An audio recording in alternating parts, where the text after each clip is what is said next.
문을 닫아놓고 있는 곳이 아니기 때문에 열려있는 공간이고 또 우리 마음도 열려있기 때문에 다 열려있다고 보시고 이곳에 드나드는 자마다 성령의 충만한 역사로 자유함을 누리시는 우리 모두가 되기를 주의 이름으로 축복합니다. 예, 걸어 잠그지 마십시오.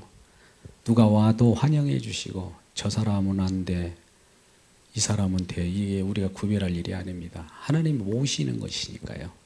하나님께서는 이런 사람 저런 사람 우리가 자격 요건을 우리가 마음대로 정할 수가 없어요. 우리는 예수 그리스도를 믿는 신앙인이잖아요. 우리에게 자유가 주어졌잖아요. 갈라디아서는 자유의 헌장이라고 하는데 갈라디 3장 28절 말씀 보면 종이나 자유자나 상전이나 여자나 남자나 젊은이나 나이 드신 부이나 그리스도 안에서 하나라는 겁니다. 하나라는 거하고 하나라는 것이 다양성을 해치는 것이 아닙니다. 다양한 가운데 연합돼서 하나예요. 똑같은 것이 아닙니다. 삼위의 하나님은 하나입니다. 근데 똑같은 육격이 아니에요. 각 육격이 다르지만 하나입니다. 우리가 예수님과 저와 여러분이 하나로 주님께서는 인정하십니다. 성령 안에서 내가 너희 안에 너희가 내 안에. 예수님은 본래부터 예수님 아버지와 하나이기 때문에 아버지와 하나 관계 속에서 우리들을 아버지와 하나의 관계인 것을 또 우리들에게 펼쳐주시기 위해서 예수님이 저와 여러분의 하나 관계로 만들었어요. 그것이 성령 안입니다. 성령을 주셔가지고 그 안에서 우리는 하나가 되었다는 이 사실을 기억하고 그 하나 속에서 여럿이 있다는 겁니다. 하나 속에는 여럿이 있어요. 우리가 몸의 지체가 여럿이 있잖아요. 그러나 한 몸이죠. 제가 한 사람이지 여러 사람입니까? 아니잖아요. 근데 손도 있고 발도 있고 귀도 있고 눈도 있잖아요. 지체가 여럿이나 몸은 하나인 것 같이 우리 그리스도도 이와 같다는 거예요. 예수님이 머리로 해서 우리 몸의 지체가 저와 여러분이라는 거예요. 그렇기 때문에 이런 공동체를 알고 우리가 소속되어서 그 속에서 일어난 일을 서로 주고받고 사귐 관계 속에서 필요도 채워주시고 성도들 가운데 어려움 있는 자들을 달려가게 하시고 애경사가 있으면 서로 그들 위하여 기도하시고 이런 것들이 소그룹에서 일어나는 일이에요. 때에 따라서는 봉사도 하시고 그러한 일들이 벌어지기를 주의 이름으로 축복합니다. 오늘은 다윗 언약 세 번째 시간입니다. 어떤 분이 하나님 말씀을 깊게 묵상하면서 여러 번 반복해서 읽고 철저하게 말씀대로 살려고 했습니다. 하나님 계명이 도둑질하지 말라 하니까 그래 도둑질했던 여러 시절을 생각해 봅니다.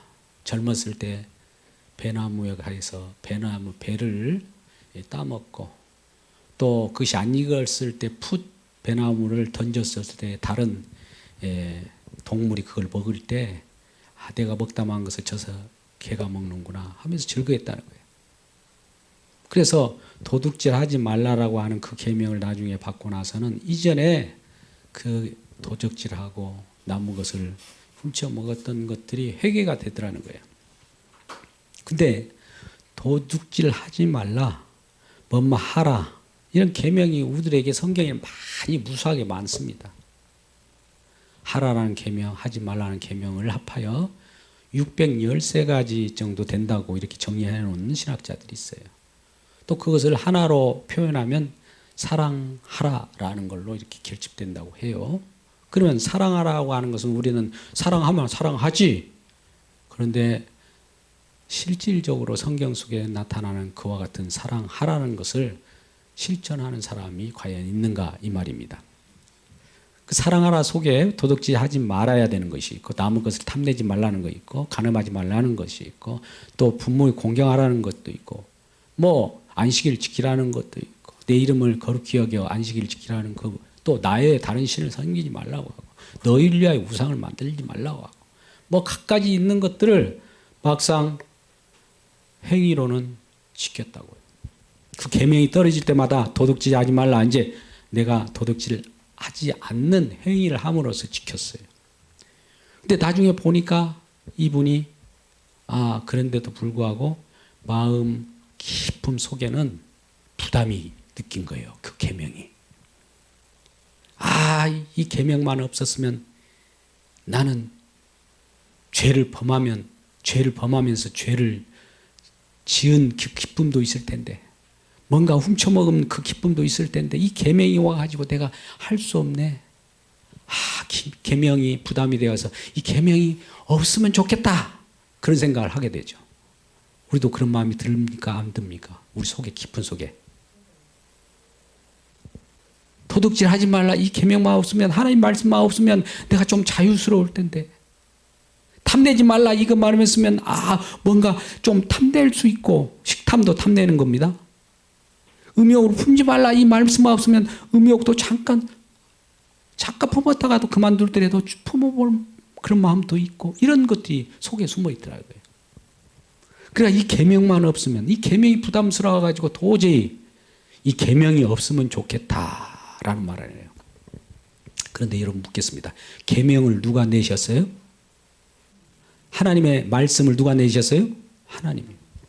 계명 주신, 계명이 없었으면 좋겠다라고 하는 말은 뭘까요? 하나님이 없으면 좋겠다는 말하고 똑같은 거예요. 그죠? 그러면 하나님이 없으면 좋겠다는 말이 뭐예요? 나도 하나님같이 내가 하나님이 되고자 하는 거예요. 그게 바로 우리가 하나님을 죽이는 일이라는 거예요. 하나님을 없애버리고 하나님을 제거해버리고 내가 하는 일에 있어서, 내가 하는 일에서 간섭하지 마. 말씀으로 나를 부담 주지 마. 이런 얘기예요. 우리 속에 깊은 뼛속 깊이 죄가 들통나는 거 아니겠습니까? 그러면 우리는 무슨 내용이 나와요? 여기서 상한 심령이 나와요. 그래서 주님 앞에 회개하며 무릎을 꿇었다는 거 아닙니까? 그분이 바로 종교개혁자 마틴 루터입니다. 그러니까 하나님이 그를 들어 쓰셔서 복음의 진수와 진정한 믿음이 무엇인가를 우리들에게 가르쳐주며, 종교개혁으로 인하여 우리가 지금 하나님 말씀을 제대로 듣고 올바르게 표현하는 거 아니겠습니까?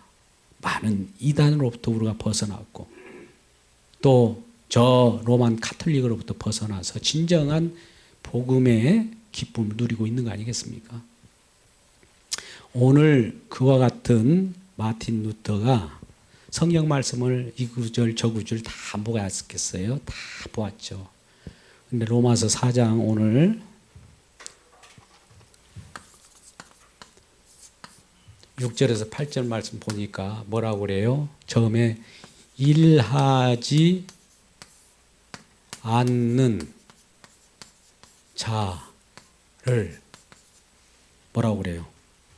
의로 여김는 자의 복. 일하지 않는 자를 의로 여기시는 자의 복. 일하지 않는 의로 여기시는 그런 복을 받는 자가 있다는 거죠. 여기 로마서 4장 6절 말씀입니다. 이 말씀을 보면 일하지 않는 자라는 말 뭘까요? 일한 것이 없이 하나님께 의로 여김을 받는 자의 복. 우리는 뭔가 움직일 거예요. 또 뭔가 수고를 할 거예요. 일한다는 것은 수고한다는 거죠. 우리가 존재가 있기 때문에 움직인다는 거죠. 그런데 이런 것들, 우리의 수고나 우리의 행위나 우리의 존재 근거에 관계없이 의롭다 이렇게 하시는, 그렇게 여김을 받는 자들이 있다는 거죠. 그런 자들은 복을 받은 자입니다. 할렐루야. 그래서 바로 7절 말씀, 불법이 사함을 받고 죄가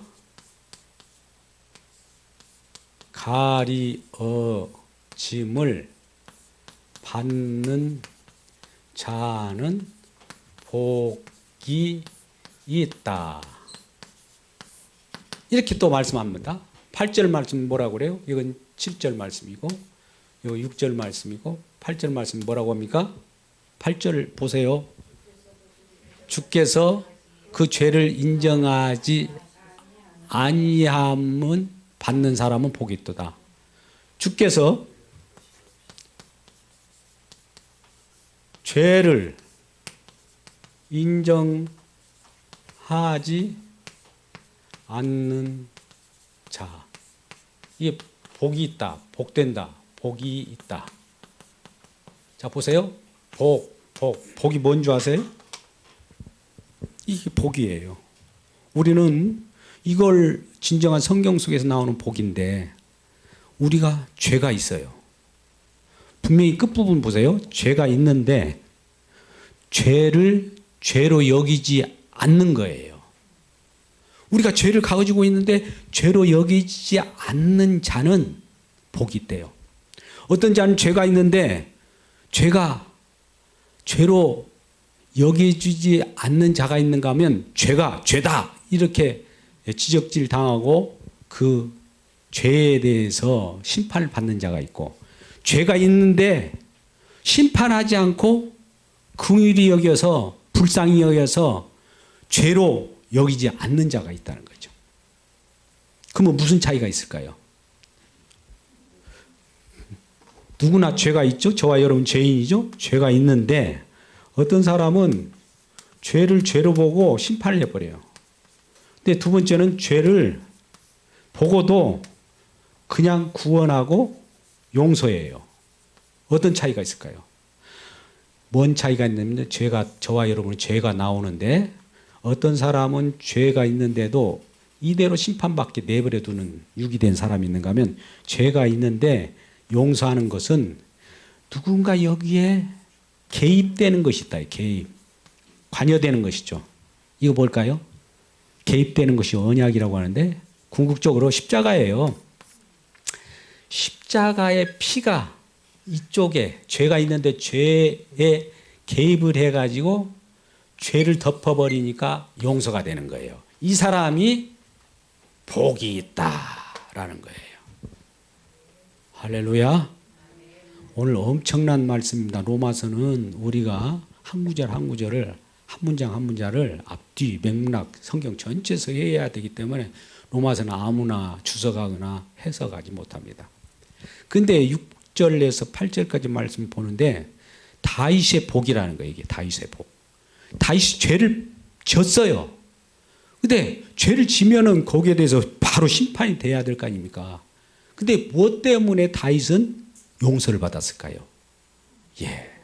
누군가 개입해서 그에게는 은총을 내려주었고 은총을 빼앗지 않고 그에게는 채찍을 강하였고 인생의 매를 댔지만 그에게서는 은혜를 빼앗아가지 않고 은혜로 덮어주셨기 때문입니다. 이러한 은혜가 저와 여러분에게 충만히 임하기를 주의 이름으로 축복합니다. 그러면 오늘 로마서 지금 4장 6절에서 8절까지 봤는데 4장 4절에서 5절까지 무슨 말씀이냐면은 아브라함의 복에 대해서 나와요. 또 이것도 한번 볼까요? 잠깐 보세요. 이런 아브라함 본도 이렇게 생각합니다. 같이 읽어볼까요? 4절. 일하는 자에게는 그 삭시 은혜로 여기지 아니하고 보수로 여겨지오니와 일을 아니하실지라도 경건하지 않은 자를 의롭다 하시는 이를 믿는 자를 그 믿음을 의로 여기시고 그를 의롭다고 여겨주는 거예요. 자 보세요. 이 말은 아브라함에게도 복을 줬는데 똑같은 복이에요. 이분이 어떤 사람은 일을 했어요. 일을 하면은 우리는 일을 하면 움직인 그 대가가 일을 했으니까 뭐가 나와야 된다는 것은 인간으로서는 본성상 당연한 거예요. 그래서 보수로 여겨요. 근데 일을 하지 않고 농땡이를 치고 심지어 불법까지 저지르고 있는데도 불구하고 의롭다. 누군가가 그렇게 말씀해 주신 분이 있다면 그것을 믿을 때 의로 여겨준다는 거예요. 할렐루야. 이건 엄청난 겁니다. 믿음. 아브라함의 믿음이라고 그래요. 아브라함이 무슨 뭐 선한 일을 해서 너 의롭다가 아니에요. 아브라함도 거짓말 많이 했고요. 이리 가라면 저리 가고 도망가고 심지어 마지막 하나님께서 끝까지 이렇게 아브라함을 인도했지만 끝부분에 가면 또 마누라를 또 다시 얻어갖고 살아요. 그러니까 그런 불법을 또 하나님 앞에 죄스러운 일을 할지라도 이 죄가 주님이 함께 하시면 이건 죄는 아무것도 아니네. 주님이 의롭게 하시면 이 우리 모든 일상생활에 우리가 죄로 나오는 것이 주님의 진단을 받고 용서함을 받는다면 이거는 하나님이 일한 믿음을 주기 위하여 이 땅에 오셨다는 거예요. 우리 주님이 괜히 오신 것이 주님이 하실 일을 우리는 무효로 돌려버리면 안 돼요. 주님이 하실 일을 인정해야 됩니다. 그래서 로마서 4장 4절부터 4장 8절까지 말씀 보면은 우리 일하는 거나 일하지 않는 거나 이런 거 관계하지 않아요. 우리가 행동 거지에 하나님 상관하지 않냐. 그냥 무조건 은혜 줘가지고 은혜 받은 자 그 속에 있는 자는 무조건 그 속에서 죄를 범하든 안 하든 그냥 의롭다고 여기는 거예요. 이걸 믿는 자를 구원이라고 하는 겁니다. 그런데 반대로 우리가 생각해 보세요. 우리가 세상에서 개차반이로 살면서 예수를 믿는 사람 있다고 그래요. 그러면 개차반으로 사는 그걸 우리는 초점을 맞추잖아요. 그죠? 인간의 행동에 우리는 인간에 집중을 하고 있는데 하나님께서는 그 개차반으로 사는 자에게 은혜를 덮어주는데 그 은혜를 볼 수 있는 사람이 있다 이거죠. 할렐루야. 저와 여러분 우리 주변에 보면은 저 사람이 왜 저래? 그러나 그 사람에게도 예수를 믿는다면 주님의 은혜가 있기 때문에 그 사람 속에 예수가 있는 거예요. 그 행동에 상관없이 예수가 있기 때문에 예수 보고 그를 용서하는 겁니다. 할렐루야. 우리 형제 자매들을 우리 주변 사람들을 예수 믿는 사람들은 우리가 판단하지 마십시오. 왜 그러냐면 아브라함 믿음이 그랬어요. 아브라함 너를 누가 찝쩍거리면 내가 그를 대적으로 삼겠다. 너를 축복하는 자를 내가 축복해 줄게 그런 거예요. 이 말은 아브라함의 복을 받은 저와 여러분 그 믿음을 갖고 있잖아요. 저와 여러분 속에는 예수가 있기 때문에 우리를 욕하는 사람들은 예수를 욕하는 거하고 똑같아요. 그러면 사단 마귀가 욕하게 하는 것과 똑같은 거죠. 그러면 하나님이 내 안에 계신 예수님께서 그걸 대적으로 삼아서 그를 물리쳐 주겠다는 거예요. 이 약속이에요. 약속. 언약은 약속입니다. 이게 오늘 다윗의 언약의 내용들이에요. 그래서 더 구체적으로 보면 우리는 다윗이 시편이 여러 내용으로 시편을 보면 그 정말 구구절절 탄식시도 있고 찬송시도 있고 절규시도 있고 정말 시편들 보잖아요. 오늘날 교동문을 보면 시편 하죠. 성시교도 가겠습니다. 그러잖아요. 성시교도 시편을 교도가는 거죠. 그죠? 대부분. 그러면 시편이 지금 150편, 150장까지 있어. 150장. 150편까지 있단 말이죠. 이 시편이 뭐냐? 탄식, 절규, 아까 죄에 대한 회개, 내 속에는 아까 같이 도둑질하지 말라 있는 것이 있는데 그 계명만 없으면 좋겠다. 이 마음도 죄라 이거예요. 속마음이. 하나님이 없으면 좋겠다 이 말하고 똑같은 거 아니겠어요? 하나님은 없으면 좋겠다는 말은 하나님을 죽이는 것하고 똑같은 말이에요. 그런 것들이 뼛속까지 죄 덩어리라는 것을 아는 내용들로 돼 있어요. 시편이. 그거를 시편이 그리스도의 영이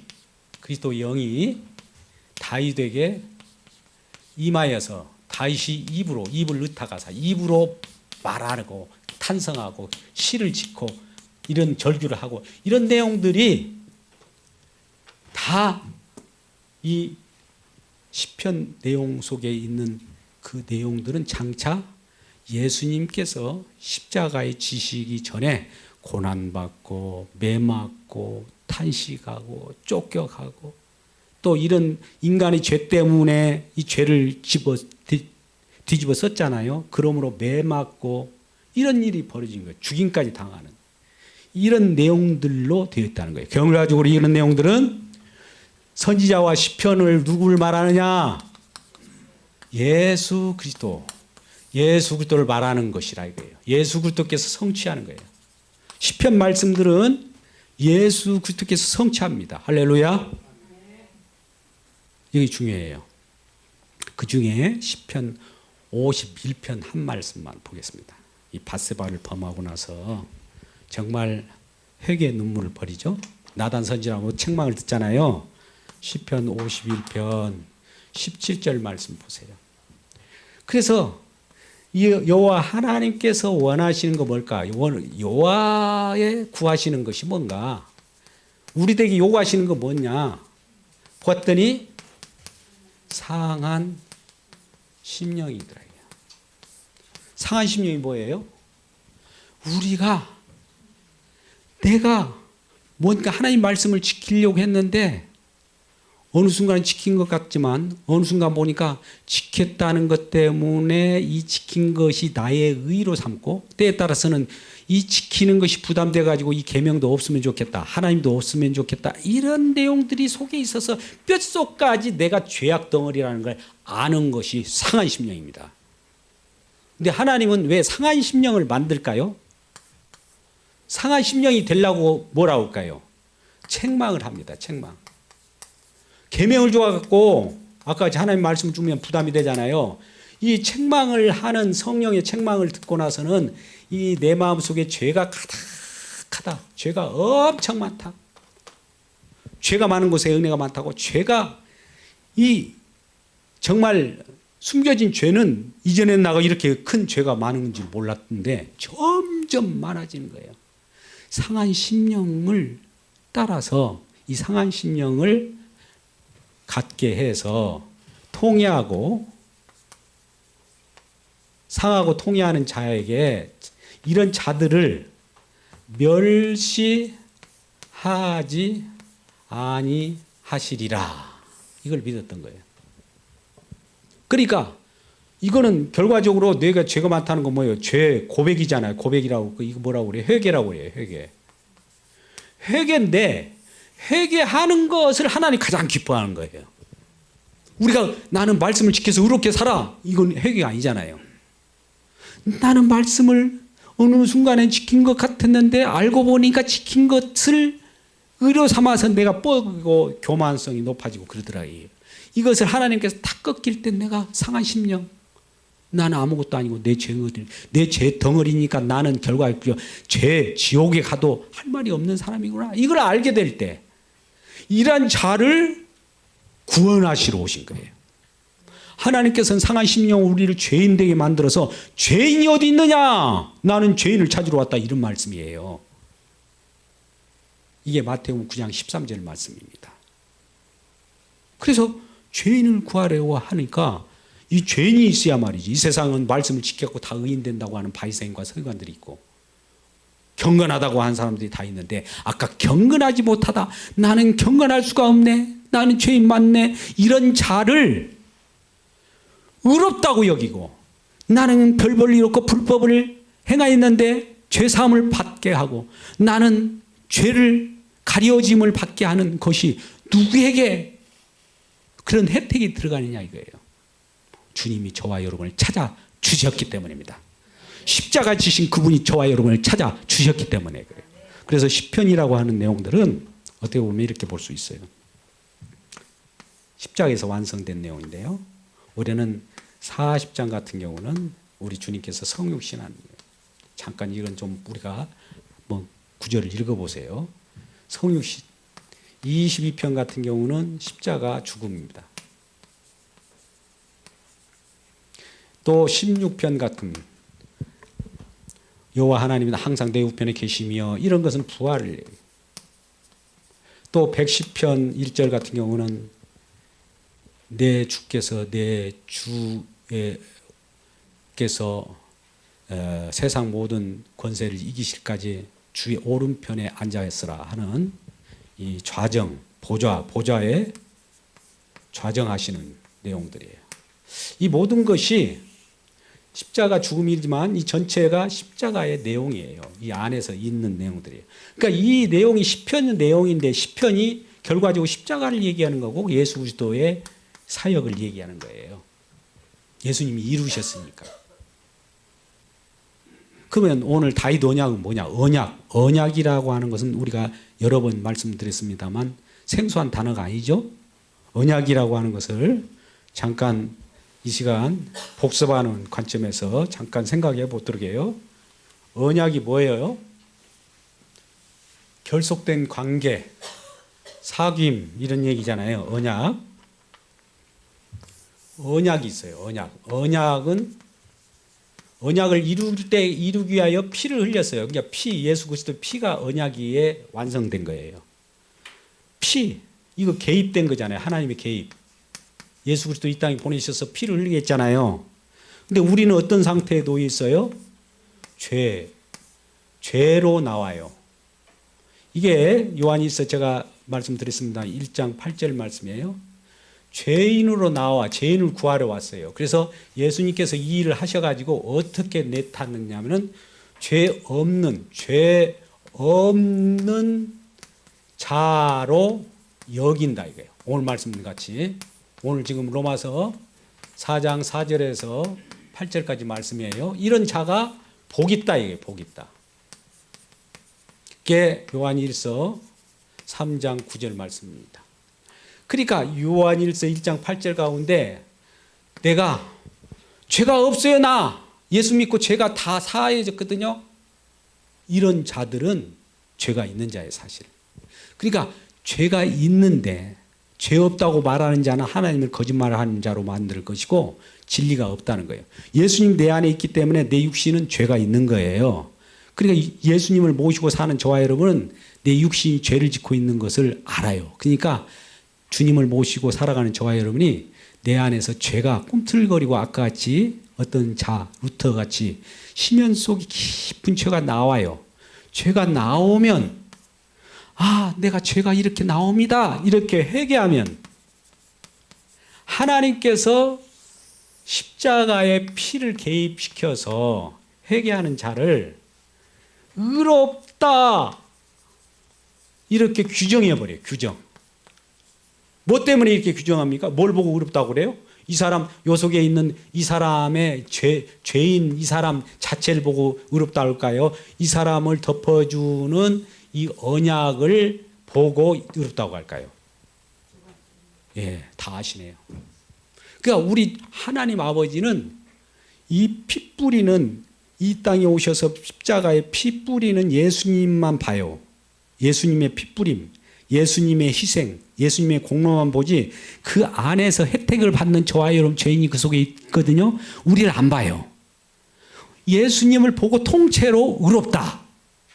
예수 안에 들어가야 돼요. 할렐루야. 예수 안에 들어가는 것을 믿음이라고 그래요. 예수님이 내 안에 들어와, 내 안에 들어와, 내 안에 들어와. 그렇게 들어오는 것이 구원받은 백성들이잖아요. 이게 언약이라는 거, 언약. 그러면 새 언약이 뭐냐? 언약을 완성한 것이 새 언약이에요. 그러니까 피가 새 언약이에요, 새 언약. 자, 이렇다면 우리는 오늘 다윗 언약을 공부하고 있으니까 다윗 언약을 또 들어가야 됩니다. 이 얘기하려면 끊임없으니까. 다윗 언약. 지금 언약을 지금 얘기죠. 다윗에게 그러면 어떻게 하나님 개입했느냐. 이 내용이 다윗 언약이에요. 그러면 이건 역대상 우리가 지난번에 봤듯이 14절에 나오기도 하고 사무엘 하 7장 14절부터 16절 말씀. 이거는 꼭 말씀 많이 묵상하십시오.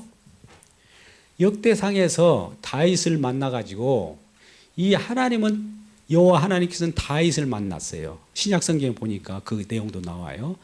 내가 이새의 아들 다윗을 만나니 내 마음에 합한 자다. 내 마음에 맞는 자다. 내가 다윗을 통하여 내 뜻을 이루리라. 그러니까 하나님이 다윗을 통하여 어떤 뜻을 이룬대요. 다윗은 죄인입니다. 그러니까 다윗이 죄인인 상태이지만 그럼에도 불구하고 다윗을 통하여 하나님의 어떤 뜻을 이룬대요. 이 다윗 언약이에요. 그러니까 이것은 사도행전 참고로 알아주세요. 13장 22절 말씀이에요. 합한 자, 자 맞는 자, 마음에 맞는 자, 맞는 자. 이거는 마음에 맞는다라고 하니까 너는 내 마음에 맞아, 내 마음에 들어. 이런 하나님은 그런 마음을 갖고 있는 것이 아니라 마음을 맞는다는 것은 내가 일을 하는 데 있어서 너는 내 도구로 쓰기에 가장 좋은 도구야. 이 말이 내 마음에 합한 자라는 뜻이에요. 할렐루야. 우리 주님께서 저와 여러분을 넌 내 마음에 꼭 든다 이럴 때 어떤 모습이 보고 자격을 보고 좋다고 하는 것이 아니라 내가 너를 도구로 쓰이는데 내가 좋아. 내가 너를 도구로 쓰기에 나는 합당한 자야. 이 말이 내 마음에 합한 자라. 내 마음에 맞는 자라고 그래요. 성경 속에서는 그렇게 말합니다. 할렐루야. 우리 모습 무슨 뭐 빼어난 것이 있어요. 다 늙어가고 나중에 안개처럼 사라질 것인데 뭐가 중요하다고 우리를 중요시합니다. 우리를 도구로 쓰는 데 합당하다는 거예요. 그래서 역대상에서는 뭐라고 하느냐. 내가 여호와 하나님께서 내가 이 내 집 잘 보세요. 내 나라 내 왕위를 그에게 주리라. 그에게. 그가 뭐예요? 이 다윗에게 주리라 해요. 다윗에게 집을 준대요. 또 나라를 준대요. 왕위를 영원하게 하겠다는 거예요. 그러면 다윗이 지금 살아있어야 하잖아요. 영원하게 하겠다니까. 이 여호와 하나님께서 다윗을 바라면서 내가 너에게 집을 주어줄게. 너에게 네 나라가 영원하게 할게. 네 왕위도 영원무궁하게 할게. 이렇게 말씀했어요. 근데 지금 다윗이 있어요, 없어요? 묻겠습니다. 다윗이 있어요, 없어요? 예, 그러면 누구한테 한 겁니까? 이 다윗 속에 그리스도 영이 있어요. 그리스도가 여기 있는 거예요. 그러니까 여호와 하나님은 이 그리스도 다윗은 껍데기요. 어떻게 보면 다윗 속에 다윗은 그릇인데 그 속에 예수 그리스도 영이 있는 거예요. 여기 그러니까 이걸 보고 다윗이라고 그래요. 다윗. 그리스도가 품고 있는 그릇. 이게 그릇이 다윗이라면 예수 그리스도는 새 다윗이죠. 왜 그러냐면 그릇 속에 이 자손으로 나타났기 때문에. 그러니까 다윗은 지금 죽어서 없어요. 묘실이 있어요. 사도행전 보면 그도 죽어서 묘실이 있다. 근데 그러면 여호와 하나님께서 다윗에게 하는 말은 무슨 말이냐? 죽은 자에게 그런 말을 할까요? 다윗의 후손, 다윗의 씨. 우리는 우리 몸을 보면은 어떤 사람 누구 장로님을 보더라도 그 속에는 그 사람만 있는 것이 아니라 씨가 있어요. 그죠? 복음의 씨. 할렐루야. 씨가 있어요. 그 씨가 있기 때문에 씨에게 말을 하는 거예요. 그 사람한테 말하는 것이 아니라 그 사람이 품고 있는 씨, 즉 예수 그리스도, 자손, 후손 올 씨 예수 그리스도. 그에게 말하는 거예요. 예수 그리스도의 나라는 앞으로 영원한 나라. 그 집은 멸망치 않고 영원히 있을 것. 그 왕위는 그 통치 영역은 영원 무궁하리라. 이 말씀을 하시는 거예요. 그러니까 다윗을 통하여 궁극적으로는 예수 그리스도가 증거되는 거 아니겠어요? 그러면 성경에서 제가 그랬잖아요. 성경의 율법과 선지자 다윗의 시편을 통하여 나에 대하여 증거한 것이다. 이렇게 말씀하세요. 예수님께서. 그러죠? 그래서 구약 성경에서는 예수님이 보여야 돼요. 구약 성경에 예수님을 발견하시는 저와 여러분 되시길 주의 이름으로 축복합니다.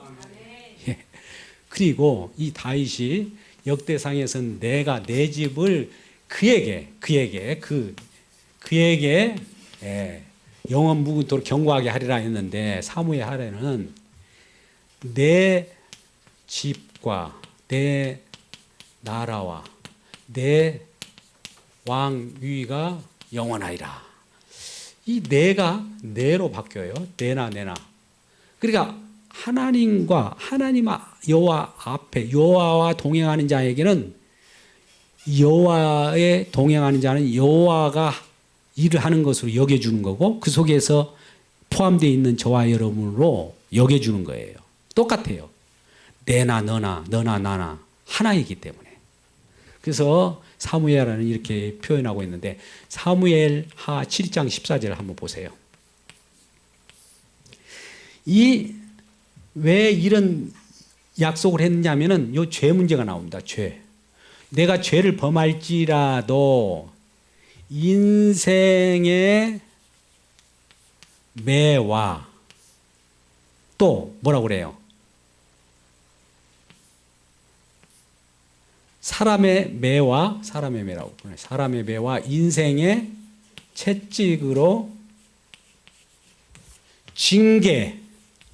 징계하려니와 징계한다 이거예요. 징계하려니와 뭐 징계한다는 겁니까? 안 한답니까? 예? 징계하려니와 징계는 해요.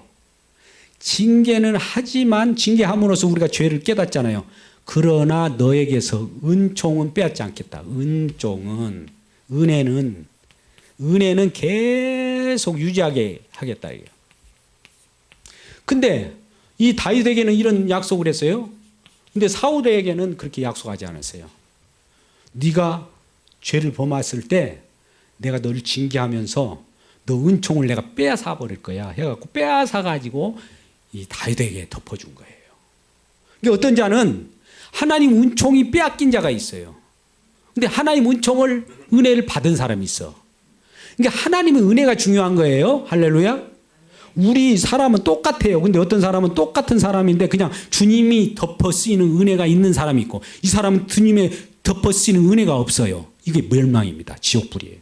근데 이 은혜가 있기 때문에 은혜 때문에 천국 왕국으로 옮겨지는 겁니다. 이게 복이라는 거예요. 그러면 은혜가 있느냐 없느냐 이것이 우리의 관건이하잖아요. 우리 그 속에 있는 자가 어떻게 변화되느냐, 어떤 삶을 살아가느냐, 어떤 불법을 행하느냐, 의롭게 사느냐 이건 아무 관계가 없어요. 사실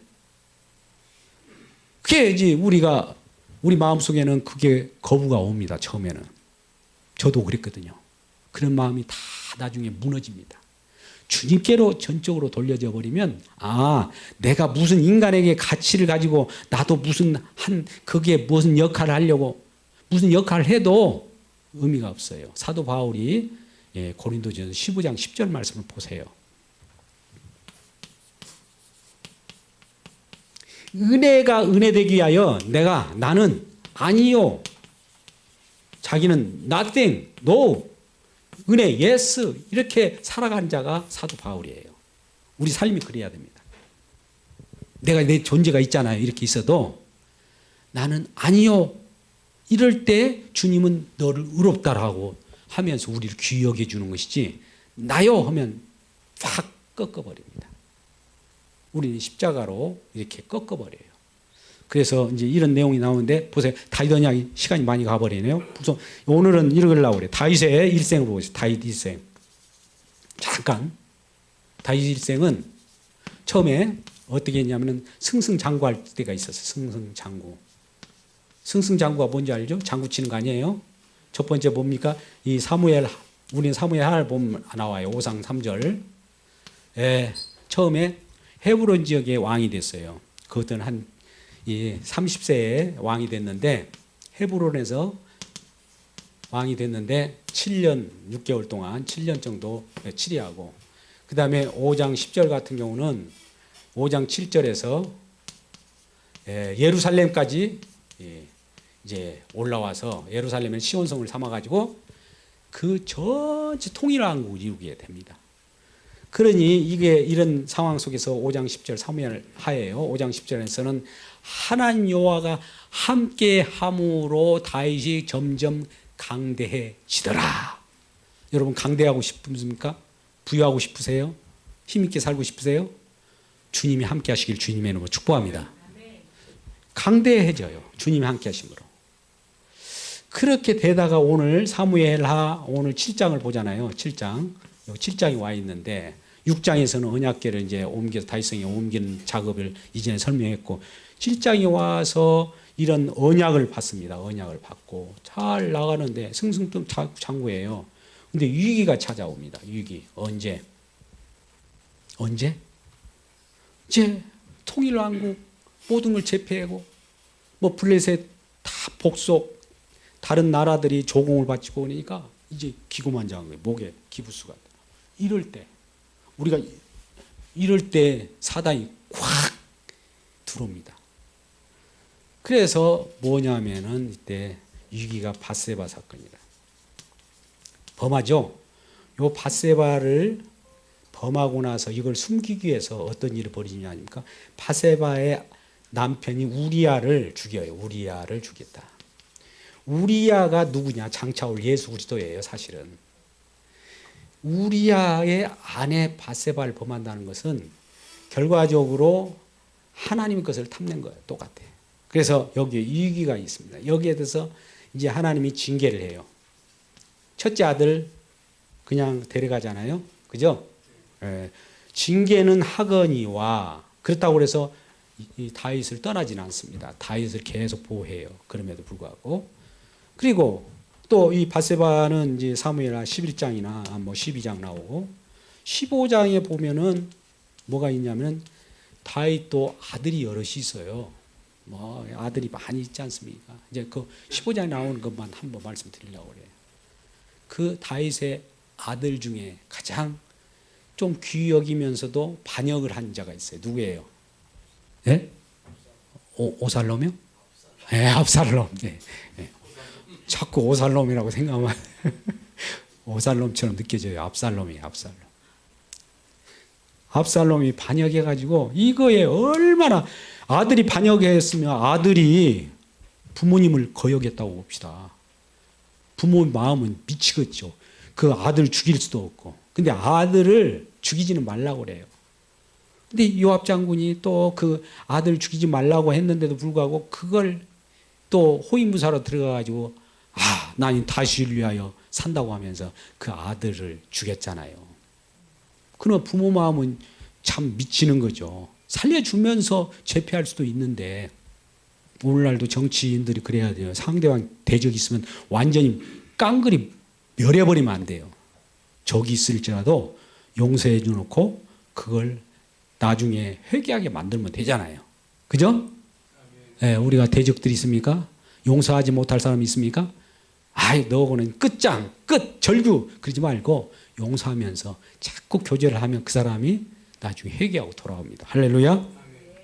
어떤 사람들이 그래요. 뭐 여러 이제 융성하게 막 커져가는 교회들도 많아요. 우리 주변에 우리 교회도 그런데 우리 교회를 이렇게 보면서 저에 관한 평가들은 그래요. 뭔가 보면은 있는데 좀 보기에는 또 볼품없어 보여요. 있는 것 같은데 볼품없어 보이고 좀 그런 면이 없지 않아 있다는 그런 이 전언이 많이 들어와요. 왜 그럴까요? 우리 모든 것은 겉모양을 보니까 그래요. 속에 있는 내용이라든지 하나님의 중심을 본다고 하는데 우리 모든 이 영적인 내용들은 속에 있는 내용이지 겉 갖고 표시한다고 되는 것이 아니고 위장한다고 되는 것이 아니에요. 속에는 그걸 끄집어내 버려야 되거든요. 그런 내용들로 가지고 있는데 이 15장에서 반역한 그 압살롬 때문에 고민을 얼마나 한지 몰라요. 그런 위기가 있었어요. 위기. 또 마지막 위기를 오늘 말하라고 말씀을 마치려고 하는데요. 시간이 지금 몇 분입니까? 많이 지나버렸네요. 이거 어떻게 할까요? 예? 예, 다음 시간에. 그러면 여기를 잘 마무리해야 되겠죠? 위기의 마지막에 이제 위기에 하나 있는데 여기는 뭐냐면은 사무엘하 24장에 나오는 내용이에요. 24장 2절에 뭘 하냐면 다윗이 과시욕 때문에 인구조사를 합니다. 인구조사. 우리도 제가 방금 말씀하려고 하는 그런 내용이에요.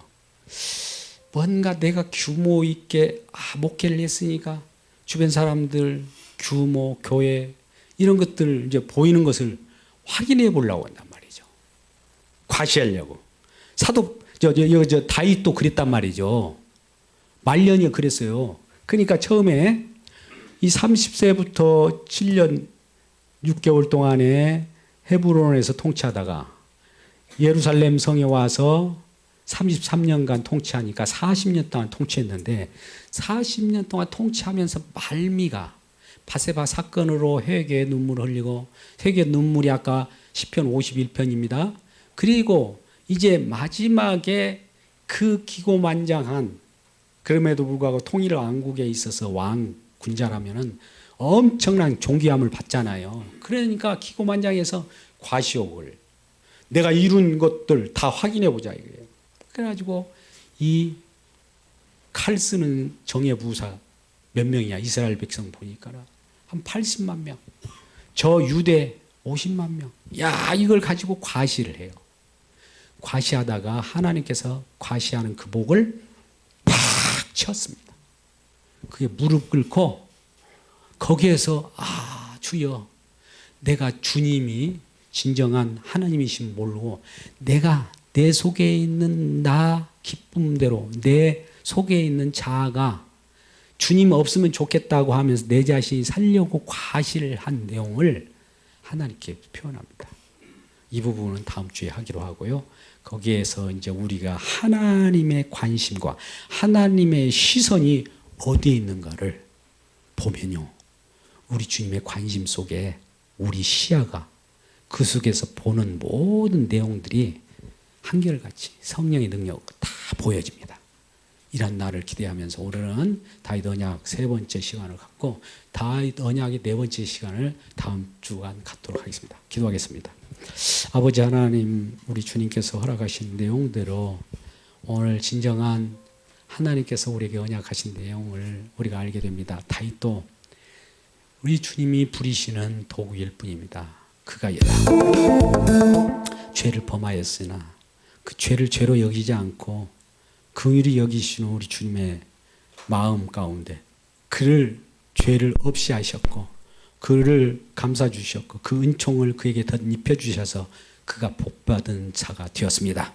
오늘 또 우리가 죄를 지고 마음으로 언행심사로 우리 마음 가운데 드러나는 죄가 있다 할지라도 주님께서 피 흘려 덮어주시는 주님의 은혜에 감사하고 또 그 속에서 살아가는 놀라운 복받는 자들 되게 하여 주옵소서. 예수님의 이름으로 기도드리옵나이다. 아멘.